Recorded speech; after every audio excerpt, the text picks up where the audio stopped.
how to buy a house, how to buy a house in 2023 and beyond. We're going to cover the fundamentals that you will need to buy a home overall. We're going to go over documents you're going to need, financial position you need to be in. We're also going to cover on the second half of the video the particulars of the economic circumstances in 2023 or 2024, at least from a forecast point of view, going over some stats, forecasts, and statistics. We're going to cover the Federal Reserve's interest rate hikes and potential pauses or cuts. We're going to cover the affordability crisis and the inventory crisis. We're going to cover all of that to help you get a whole picture on what it's going to look like to buy a home in the next year or two, and what position you need to put yourself in and what you need to prepare for if you want to successfully buy a home and hopefully buy the home you were intending to buy. We're going to cover all of that in this video. This is JP from Blueprint for Prosperity, helping you to increase your net worth through relationship banking, maximizing your borrowing capacity, proper use of life insurance, and the ownership of real estate. Like this video, subscribe to the channel, and uploading content on a daily basis to help you customize your blueprint for prosperity. So the first thing I'm going to go over is projections, forecasts for the next few years on housing appreciation and affordability. But actually, before we get into that, we're going to cover the fundamentals in buying a home and what you typically need, and the position you need to be in, and documents, and a few other things. So the first thing when you're buying a home that's most important is you need to work with your lender first. Organizing financing is essential in the home buying process. Nothing else you try to do is going to fall into place or work in advance until you know how much home you can afford, what documents you're going to need, what job position you need to be in, so on and so forth, debts you need to pay off. None of anything else that you may be interested in, house shopping, markets you want to be in, furniture, whatever the case you may have, whatever you have on your mind that excites you about buying a home, getting financing in order first is primary, because to be completely honest, most people are completely clueless on what they can actually afford and what it's going to take for them to afford what they actually desire in a home.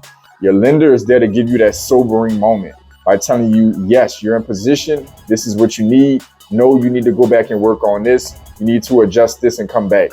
This is what you need, and you need it first. No realtor nor homeowner is going to take you seriously without a proper pre-approval letter, or even better is a conditional approval. Some banks are starting to offer. So what does that look like really quick?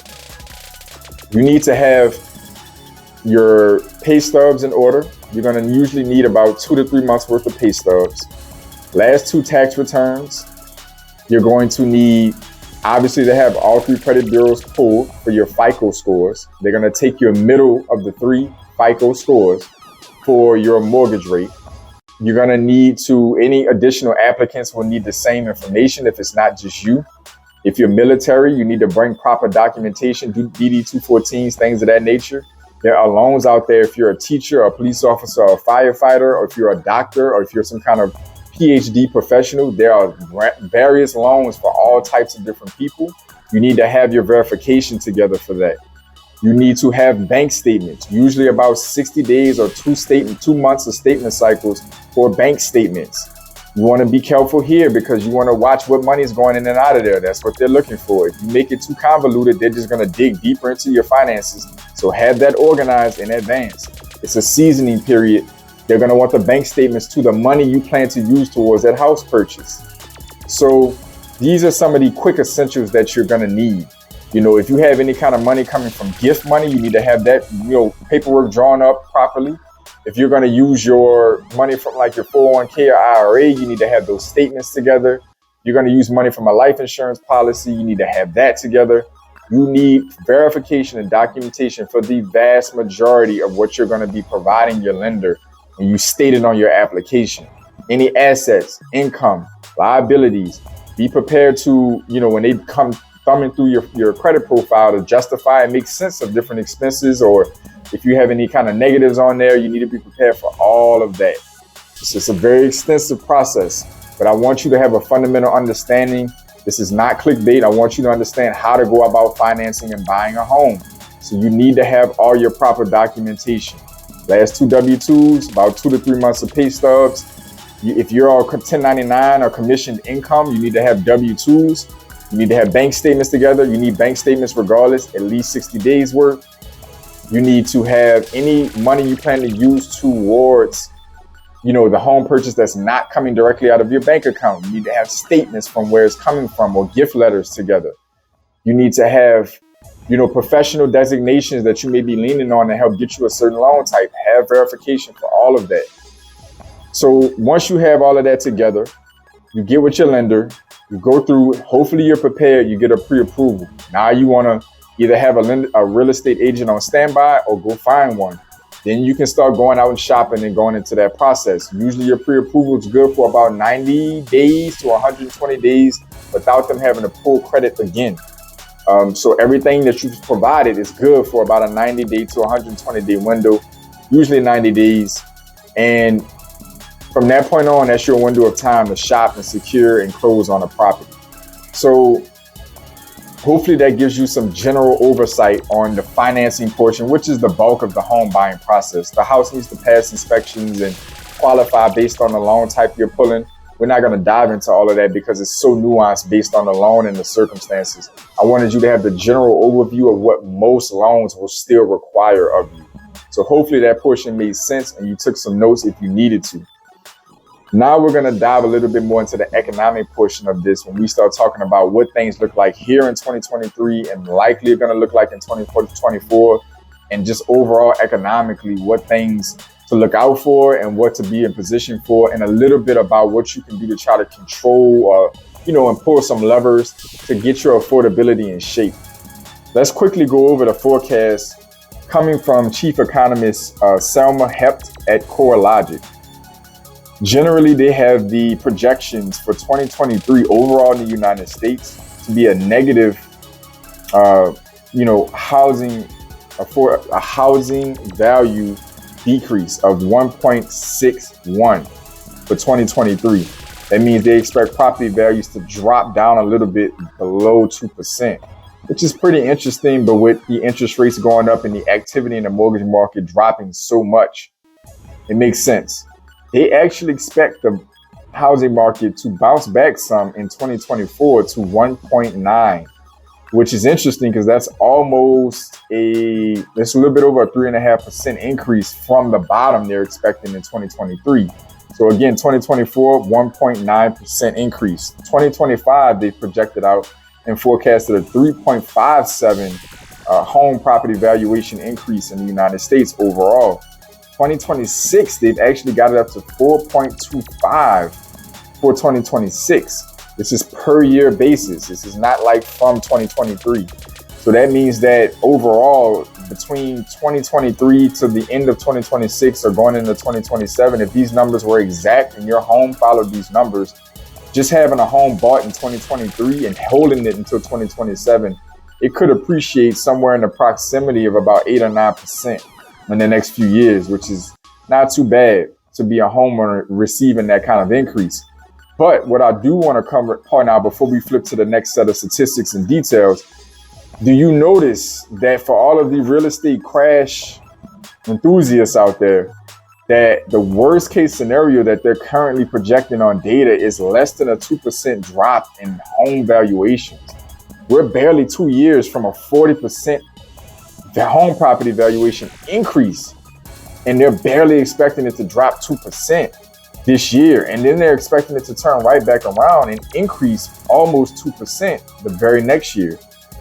This is all dependent on many economic factors that we'll try to cover a little bit in this video. It's so much we might not get to all of it, but we're going to cover some of it in this video.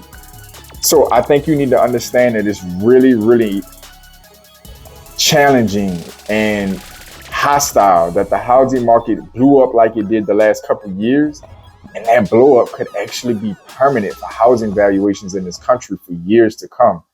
Those of us that were waiting to see that bubble pop may have found out that that bubble is not only not popped, but still floating. So what are some quick reasons why buying a home is typically the ideal route to go and so much embedded in the American dream? Number one is buying a home helps you escape the cycle of rising rents, which we've experienced significantly in the 2020s. Rising rent has been pretty insane in most real estate markets around the United States and not really showing much of a slowdown for the foreseeable future, especially a permanent one. Homeownership is a hedge against inflation. How relevant is this? We just talked about the property valuations going up, possibly 8 or 9% over the next few years. And that's, again, conservative projections based on what we see now. Inflation is hovering in that 5 to 6% range. So at the moment, that doesn't look as appealing against property valuation forecasts. But when you think about over time, the Federal Reserve is compressing interest rates along with some other economic factors, and home property values are all set to increase.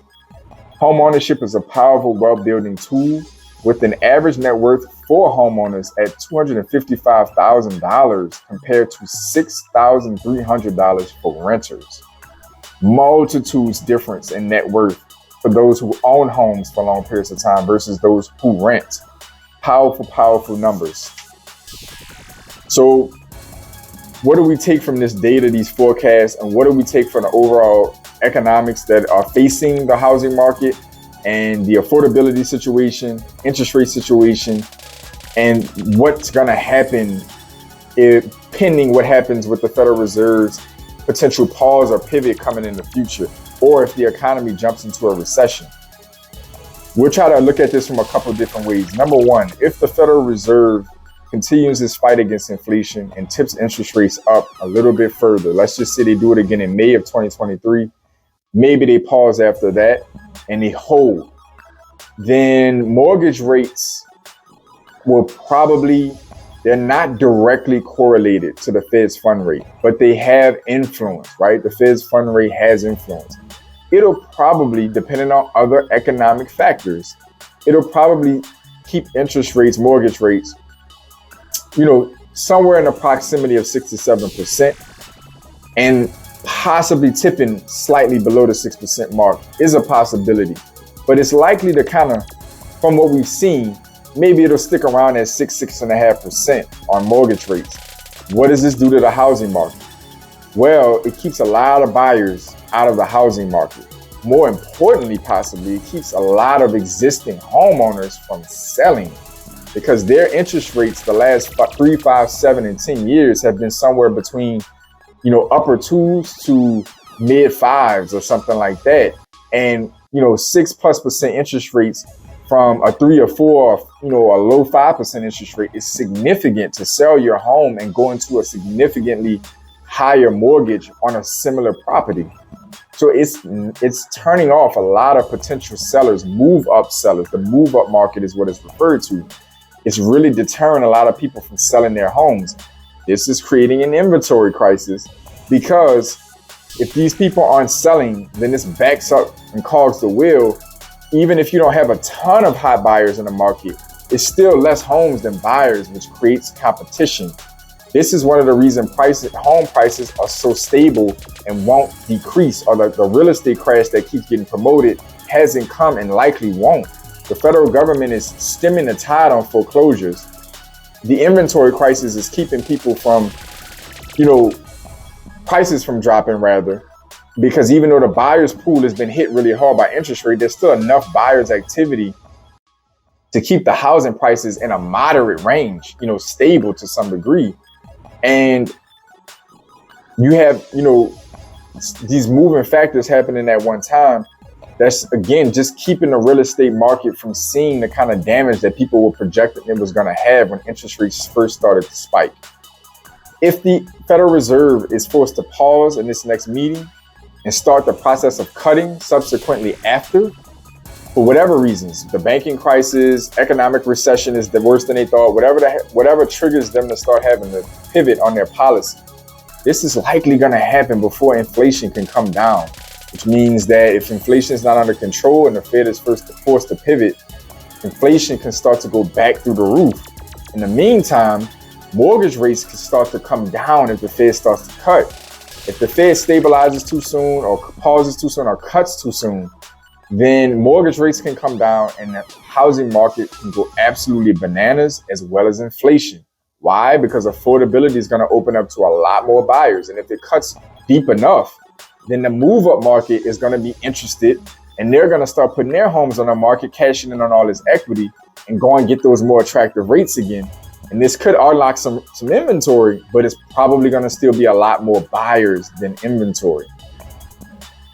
Overall, the likelihood is that we will see mortgage rates probably taper off, stabilize in the next few months, and probably start dropping regardless of the direction the Fed goes in, as we can see it so far.